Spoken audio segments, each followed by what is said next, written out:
యాదాద్రి భువనగిరి జిల్లా ఆలేరు పట్టణ కేంద్రంలో సోమవారం రోజున స్థానిక ఎన్జీఓ భవనంలో తెలంగాణ రైతు కూలీ సంఘం 1వ మహాసభను రైతు కూలీ సంఘం జిల్లా అధ్యక్షులు గడ్డం మంగయ్య ఆధ్వర్యంలో నిర్వహించారు। ఈ కార్యక్రమానికి ఐకేఎంకేఎస్ జాతీయ నాయకులు ప్రసాద్ మాట్లాడారు। యాదాద్రి భువనగిరి జిల్లా ఆలేరు పట్టణ కేంద్రంలో సోమవారం స్థానిక టీఎన్జీఓ భవన్లో తెలంగాణ రైతు కూలీ సంఘం 1వ మహాసభను రైతు కూలీ సంఘం జిల్లా అధ్యక్షుడు గడ్డం మంకయ్య ఆధ్వర్యంలో నిర్వహించారు। ఈ కార్యక్రమానికి ఏఐకేఎం కేఎస్ జాతీయ నాయకులు ప్రసాద్ మాట్లాడుతూ రైతాంగ సమస్యలను పరిష్కారం కోసం ఉద్యమించాలని తెలిపారు। వ్యవసాయ పంటల గిట్టుబాటు ధరల కోసం పోరాడాలని అన్నారు। వ్యవసాయానికి అవసరమైన మౌలిక సదుపాయాలను ప్రభుత్వం కల్పించాలని డిమాండ్ చేశారు। ఈ కార్యక్రమంలో తెలంగాణ రైతు కూలీ సంఘం రాష్ట్ర కార్యదర్శి కేమిడి ఉప్పలయ్య, పీడీఎస్యు రాష్ట్ర అధ్యక్షులు బొల్గూరి కిరణ్, తెలంగాణ రైతు కూలీ సంఘం రాష్ట్ర కమిటీ సభ్యులు పడిగి యాదాద్రి, జిల్లా కార్యదర్శి కుర్మిండ్ల బాబు, జిల్లా సభ్యులు కంతి మహేందర్, అరుణోదయ కళాకారుల రాష్ట్ర కమిటీ సభ్యుడు నమిలే అంజిబాబు తదితరులు పాల్గొన్నారు।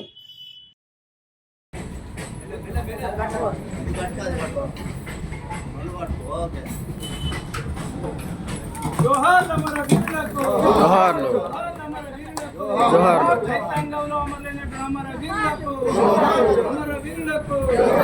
అమర వీరులకు తెలంగాణ రైతు కూలీ సంఘం అమర వీరులకు అమర వీరుల ఆశయాలను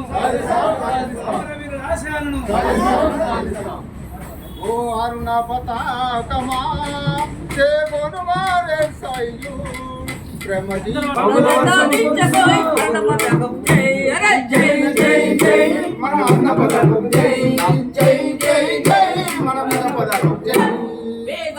కార్మిక బేగరవై కర్షక బేగరవై కార్మిక బేగరవై కర్షక బేగరవై కార్మిక।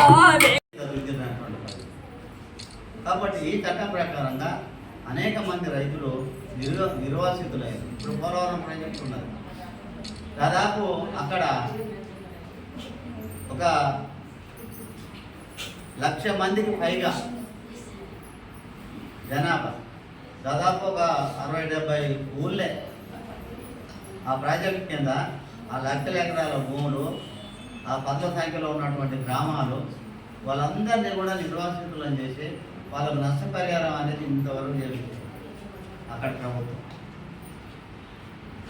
గ్రామాలన్నీ ఇంకా కొన్ని ఉన్నాయి, ఇంకా కొన్నింటినీ మేము చెల్లిస్తామని చెప్పి అన్నారు, వాళ్ళని నిలబొట్టారు।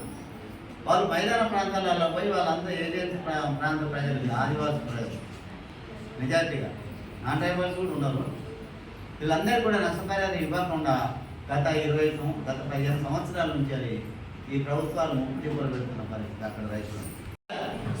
ఒకవేళ రైతు ఒప్పుకుంటేనే అది వచ్చిన తర్వాత ఈ చట్టాన్ని ఈ రాష్ట్రాలలో మీ ఇష్టమైనట్లుగా చేసుకోండి అని చెప్పి వాడు